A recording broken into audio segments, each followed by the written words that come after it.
Shalom à tous. On reprend le Chok HaEmuna, on est le 4 Tevet. Donc on continue avec le jardin de la foi. Des souffrances d'amour. Il y a une autre sorte de souffrance qu'on appelle des souffrances qui viennent directement de l'amour d'Hachem, par amour d'Hachem, qui viennent sur les tzadikim pour augmenter leur mérite. Comme c'est marqué dans la Masechet Brachot, page 5, Amoud Aleph, si un homme voit que des souffrances viennent sur lui, qu'il s'introspecte dans ses actions. Comme c'est marqué, venez, nous allons chercher dans nos chemins, on va s'introspecter, et comme ça on pourra revenir jusqu'à Kadosh Baruch Hu, faire une vraie teshuva. Si une personne voit que donc elle s'introspecte et qu'elle trouve pas, elle voit pas quelle faute elle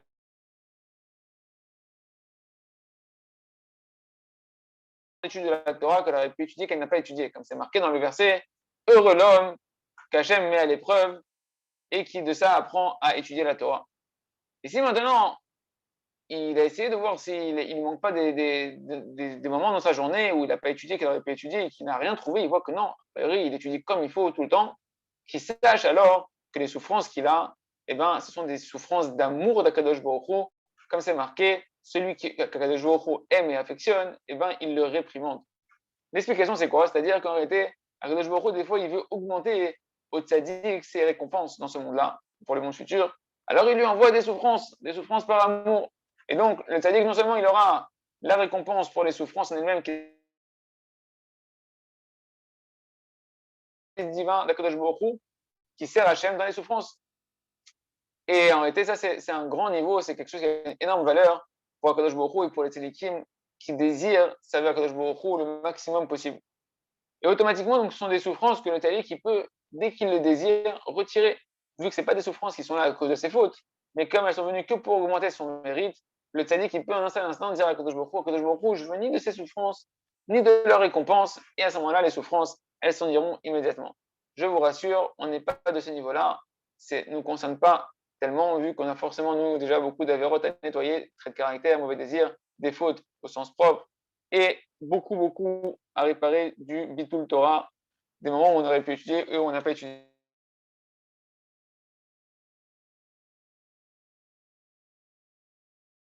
Donc c'est encore un level qui nous dépasse un petit peu.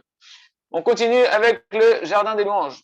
Aujourd'hui, si vous écoutez sa voix, plus on va continuer à dévoiler cette conscience-là, cette connaissance-là qu'on est en train d'étudier, de la Emouna, que l'on va vivre cette conscience-là, eh bien, on sache qu'on est en train de rapprocher les temps messianiques, les temps de la Géoula.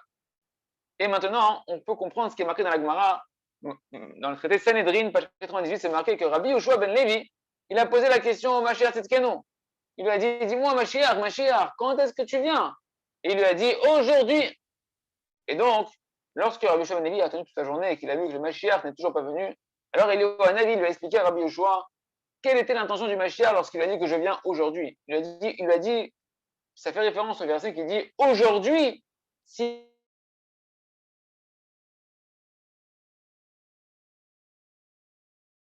Mashiach il viendra. Et si c'est aujourd'hui qu'on écoute la voix d'Hachem, Mashiach il viendra aujourd'hui. Ah, et là, le grand credo, les amis, c'est que de quelle voix il parle le Mashiach lorsqu'il dit si vous écoutez ma voix aujourd'hui, je viendrai. Eh bien, en réalité, c'est la voix qui est marquée dans les quelques lignes de Rabbi Nathan de Breslev, dans l'écoute à la Chot, dans les Chot Prekot Utahina.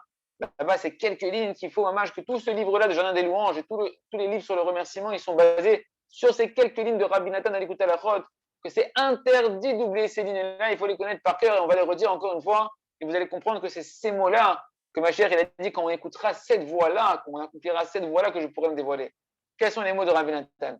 Car en vérité, si tout le monde écoutait la voix, donc c'est cette voix-là dont on parle, si tout le monde écoutait la voix des tzadikim authentiques, d'aller dans ce chemin-là, de croire constamment à Hachem Baruch que tout est pour le bien, de donner des remerciements et des louanges à Kadosh Baruch Hu constamment, béni soit-il, dans le bien comme dans le mal.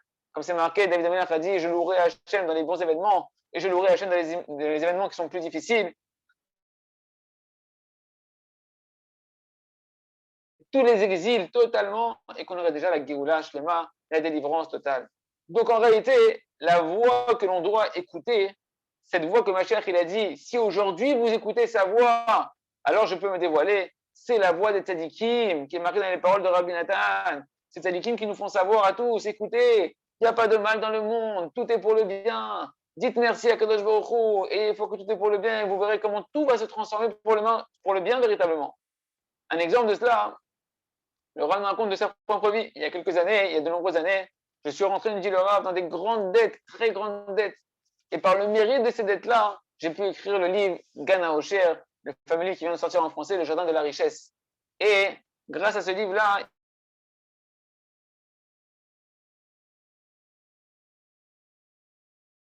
dettes. Non, c'est très bien que j'ai des dettes.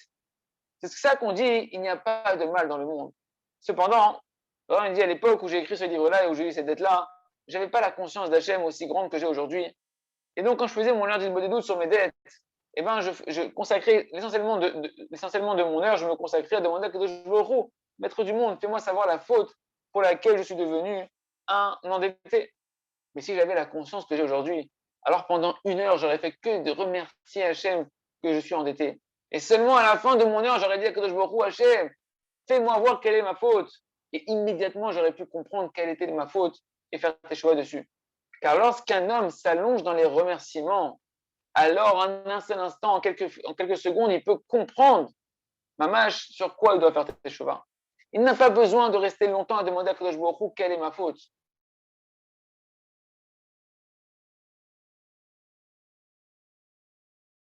Comme ça, il s'appelle le livre, le jardin des louanges. En réalité, c'est Bohu chez Arav, c'est chez Arav Betoda.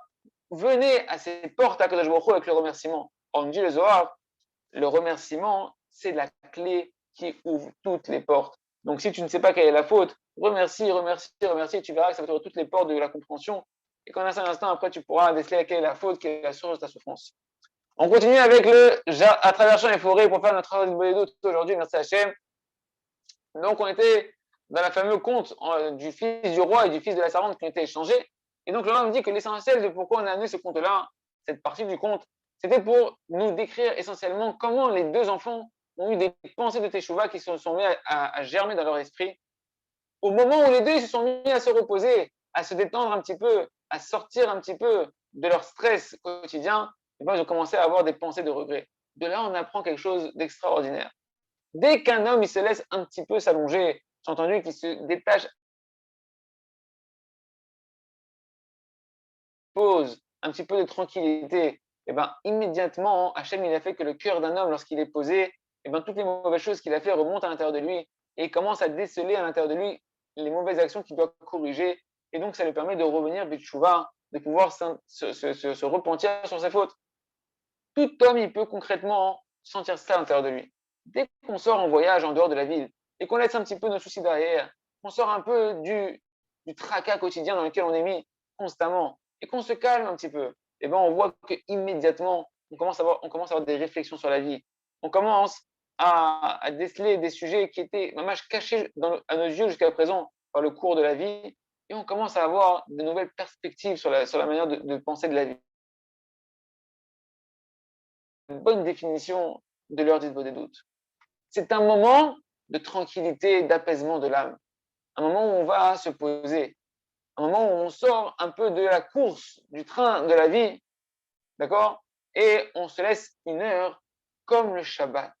C'est une heure de Shabbat en plein milieu de la semaine. Comme c'est marqué lorsqu'il est rentré le Shabbat, le premier Shabbat de la création, Ba Shabbat, Ba Menucha. Il est venu le Shabbat et est venu le repos, la tranquillité. Comme ça, un âme, il doit aborder son heure d'Idbo des doutes, comme le Shabbat Kodesh.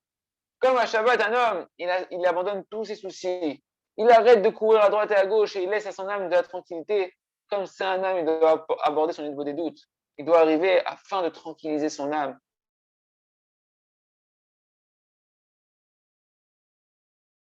Va monter dans notre cœur automatiquement toutes les erreurs que l'on a fait et on pourra réfléchir correctement sur notre vie avec une prise de conscience adéquate. Et de la même manière que le Shabbat, il a un effet de renouveler l'âme et de donner de la force à l'homme de continuer sa vie, le parcours de sa vie avec un souffle renouvelé, et ben exactement pareil, il a eu des doutes. Chaque jour, elle donne à l'homme cette même dimension-là, de pouvoir renouveler ses forces, de le nettoyer, comme le Shabbat, ça répare les fautes. La des doutes nettoie l'homme de toutes les fautes qu'il a pu faire, de toutes les impuretés qu'il a pu accumuler dans la journée. Et ça lui donne la force de pouvoir continuer le parcours de sa journée, le parcours de sa vie. De la même manière que celui qui pratique le Shabbat, il ne comprend pas comment c'est possible de pouvoir vivre sans faire. Et ben, de la même manière, celui qui a son heure de Hitbod des doutes, il ne comprend pas comment les gens peuvent-ils continuer à vivre leur vie sans avoir tous les jours une heure de Hitbod des doutes. Comment on peut renoncer à cette tranquillité-là, à cet apaisement extraordinaire. Comment c'est possible de continuer la course de la vie sans faire cette pause-là dans sa journée? Parce qu'il ne faut pas attendre en réalité le monde futur pour pouvoir comprendre la grandeur, le niveau extraordinaire de l'heure de Hitbod des doutes. Déjà dans ce monde-là, tout celui qui va faire Hitbod des doutes, qui va s'isoler à Kadosh Baruch Hu pendant une heure, il verra dans ce monde-là, Hamash, le goût du paradis. Et tout simplement, il ne comprend pas comment on peut supporter cela, de pouvoir être persécuté par tous les soucis de la vie toute la semaine pour se renouveler, pour pouvoir méditer un petit peu et pouvoir reprendre des forces. Il raisonne que chaque Israël puisse faire tous les jours une heure de Shabbat, tous les jours une heure de Shabbat, dans la journée, en plein milieu de la semaine, une heure de Hitbod des doutes. On continue avec le Sefer, le jardin de la sagesse. Et là, mes amis, on va voir une formule extraordinaire, mamash, un chidouche atsoum, qu'il faut intérioriser et mettre en pratique chacun dans sa vie de tous les jours. Jusqu'à présent, on a expliqué que le simple de notre histoire, il connaissait son manque. Et il connaissait également les conséquences néfastes, nombreuses, qui découlaient de son manque au niveau matériel. Et malgré tout, on a vu que sa grandeur, c'est qu'il était heureux de sa part. Mais concrètement, ce manque-là, que ce simple, il avait un intellect qui était un peu ralenti.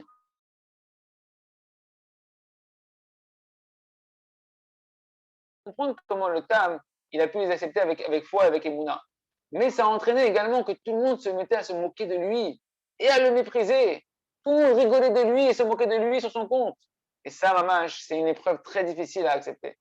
Et à plus forte raison qu'il y avait ici, il n'y avait personne qui était là pour le soutenir. Il n'y avait personne qui était là pour le réconforter. Même sa femme, sa propre femme, son épouse, elle avait des questions sur lui, elle ne le comprenait pas, etc., etc. Et malgré tout, on voit que le Tam, il ne bouge pas de sa foi. Il ne s'embrouille de personne.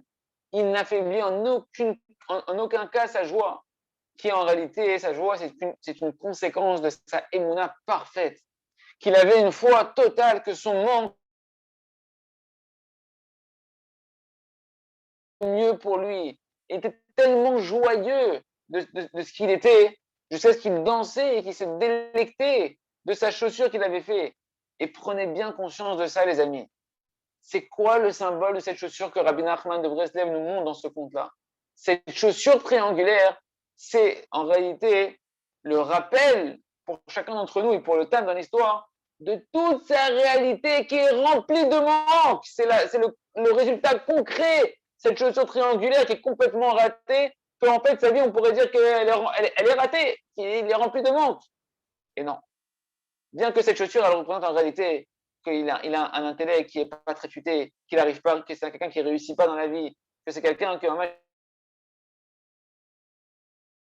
tout le monde se moque de lui. Voilà ce que ça représente, sa chaussure triangulaire. Eh ben non, lui, il prenait cette chaussure-là qui représente toute sa réalité, avec tous ses manques et toutes les conséquences de ses manques, et il dansait avec, et il était heureux avec, il était entier et en paix avec lui-même. Et en réalité, ici, il se dégage une formule. Écoutez bien, c'est une définition profonde que l'on trouve quasiment nulle part. Pour qu'un homme, il arrive à la vraie joie, eh bien, écoutez bien ce qu'il doit faire. Tout d'abord, il doit travailler jusqu'à acquérir la conscience que tout son manque qu'il a, tous les manques de sa vie, tous les manques matériels et spirituels qu'il peut avoir, eh bien, il faut tous les connaître et les voir en face. Et une fois que tu les as identifiés, tous tes manques, il faut les remonter à la Imuna. Avoir une foi totale, que c'est la situation idéale.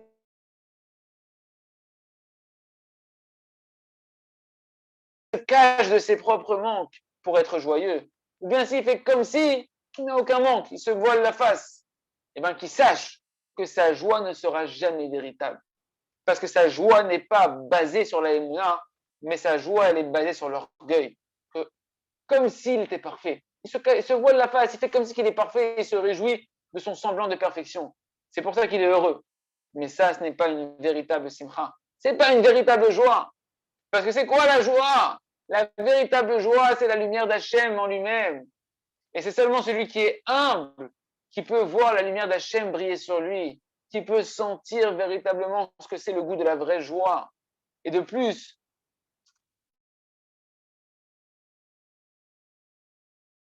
à l'intérieur de lui-même, au fond de lui-même, dans sa conscience ou dans son inconscience, il connaît ses propres manques. Et dans le ciel, il y aura bien un moment où on va lui rappeler ses manques, afin qu'il arrête de se mentir à lui-même et qu'il commence à travailler sa émouna, à vivre sa foi et à travailler et à faire la mission pour laquelle il est venu dans ce monde-là. Et quand on lui dévoilera ses manques, on lui rappellera ses manques, il tombera de sa joie. Extraordinaire formule, les amis, de retenir que pour être joyeux, il faut connaître tous ses manques matériels et spirituels, travailler pour les monter dans la émouna et se réjouir de ces manques en sachant que c'est ça les outils et c'est ça la carte au trésor que Kadosh Baruch Hu t'a mis pour pouvoir faire ta mission vers Hachem. Et c'est que comme ça qu'on pourra être véritablement joyeux comme le Tam à Kadosh. On continue avec le Sefer Or Hadash, Aznachat Posh. C'est un Bekitsur, on va voir. Sache que dans ce monde-là, il y a des lois qui sont claires et il n'y a pas d'erreur. Que ce soit dans le côté positif ou dans le côté négatif. Tous ceux qui ont réussi à pousser et devenir des géants de la Torah et devenir un mâche s'épanouir, ce sont des personnes qui ont travaillé sur elles-mêmes. Ce n'est ni le fruit du hasard, ni une erreur.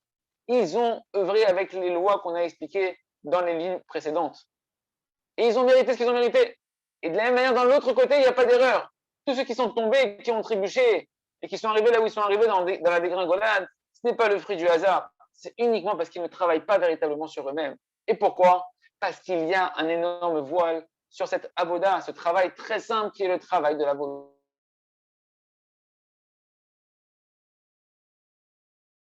Comme ça, une personne, elle tombe. Non, un homme, il tombe parce qu'il est rempli de mauvais désirs à l'intérieur de lui-même, de mauvaise volonté.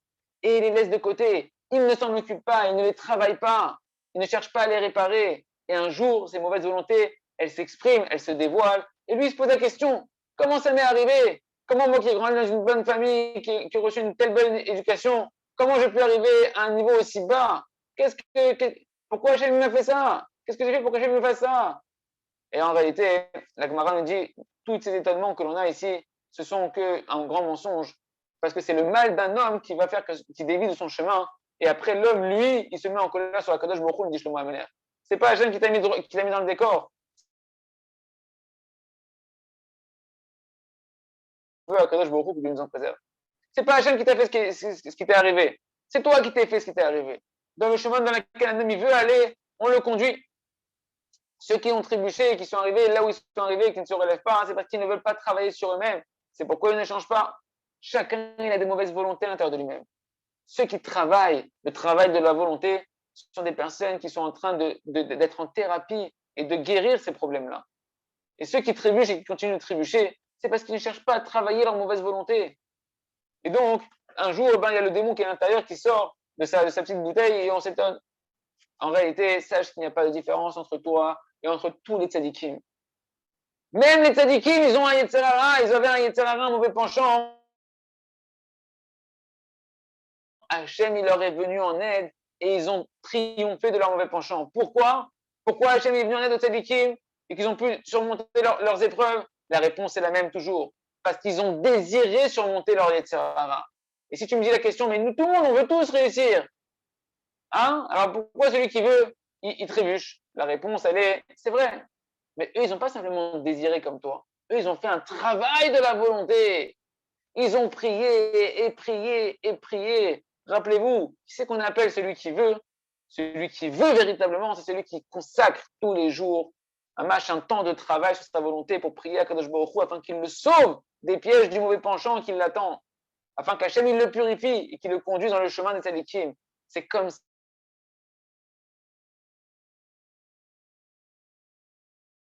C'est comme ça qu'on peut être assuré que nos prières ne reviendront pas vides. Hachem Yitbarach, il veut donner à chacun d'entre nous le maximum de bien qu'il y a dans ce monde-là. Akadosh Baruch Hu, il veut conduire chacun dans le bon chemin, dans le chemin des tzadikim. Il veut protéger chacun de toutes les chutes. Mais n'oublie pas, Hachem, il a mis des lois spirituelles dans ce monde-là. Prépare des ustensiles comme il faut spirituels, multiplie les prières, fixe un temps tous les jours pour travailler ta volonté et tu verras que dans ces ustensiles que tu auras préparés, tu vas recevoir l'aide divine. Ne dis pas moi je veux. Ça ne suffit pas de dire moi c'est bon, je veux, mais j'y arrive pas. Pose-toi la question véritablement. Qu'est-ce que tu fais de ta volonté? Comment tu la travailles, ta volonté? Est-ce que cette volonté-là, elle te réveille à tel point que elle est forte en toi, que tu vas fixer tous les jours un moment de prière? Est-ce que tu veux vraiment changer? Parce que n'oublie pas, chaque manque que tu as, c'est que la conséquence d'un manque de prière, d'un manque d'aide du ciel.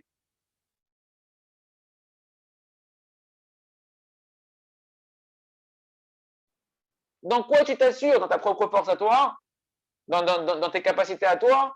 Tu as bien compris déjà que toi, tu ne peux pas surmonter ton mauvais penchant et que si tu ne te mets pas devant Kadosh Baruch Hu à le supplier et à prier de toutes tes forces qu'Hachem il te préserve du mal et afin que tu ne tombes pas, eh ben, ça veut dire qu'en réalité, tu vis ta vie comme si que tu crois que tu peux dominer ton mauvais penchant tout seul et que tu es en train de te reposer sur ta propre force. Il n'y a pas de solution. Soit tu pries, soit en fait tu es en train de croire en toi-même et pas en Kadosh Baruch Hu. Et si tu veux être maintenant, si c'est comme ça veut dire que tu es en train d'être Rolex sur la Gemara, tu es contre la Gemara, que la Gemara a témoigné déjà que tu n'as pas la force de surmonter ton mauvais penchant. Comme la Mishnah dans Pirkei Avot, chapitre 2, ne crois pas en toi jusqu'au jour de ta mort. C'est une Mishnah Mefourachet, un homme il n'a pas le droit de croire en lui-même jusqu'au jour de sa mort. Tu dois te tourner vers Hachem jusqu'à la fin de tes jours pour qu'il t'aide à surmonter ton mauvais penchant. Mais si maintenant, Béhémet, tu ne veux pas tomber, alors sache que tu n'as pas de force de toi-même et que tu dois avoir besoin, recevoir l'aide d'Akadosh Baruch Hu. Et tu dois te fixer tous les jours un moment pour travailler cette volonté-là. Assis-toi, prie, et Hachem il te conduira, Hachem il te protégera, Hachem il te purifiera.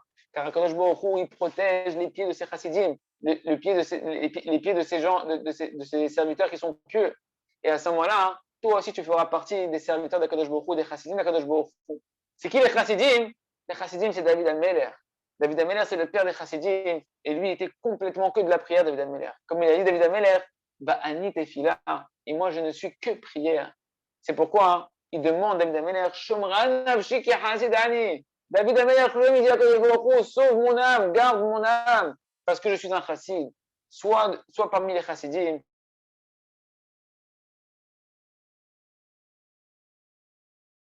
comment Kadosh te viendra en aide, il sauvera ton âme, et tu verras comment tu peux changer pour le bien, Chazak, Benit Chazek.